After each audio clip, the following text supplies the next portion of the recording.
साधारणतः जुलै महिन्यात किती पाऊस झालेला आहे आणि त्यामुळे किती नुकसान झालेलं आहे, किती नुकसान भरपाई देण्यात आलेली आहे आणि किती पंचनामे वगैरे प्रलंबित आहेत?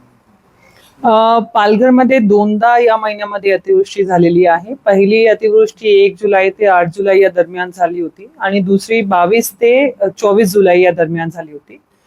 पहिल्या अतिवृष्टीमध्ये जवळपास 15,000 पंचनामे आपले पूर्ण झाले असून त्यामध्ये आतापर्यंत 4.5 कोटी पर्यंतची मदत जी आहे ती घरामध्ये पाणी शिरल्यामुळे वाटप झालेली आहे. या व्यतिरिक्त जवळपास 52 लाख रुपयाची रक्कम मृत व्यक्ती यांना जे आपण बेनिफिट 4 लाखापर्यंतचा देतो ते देण्यात आलेला आहे. यामध्ये 7 लोकांचा जी अर्ज आहे त्यामध्ये वेगवेगळ्या स्तरावर काही गॅप्स असल्यामुळे ते राहिलेले आहे. तेही प्रगतीपथावर आहे आणि लवकरात देण्यास आपली कारवाई होईल.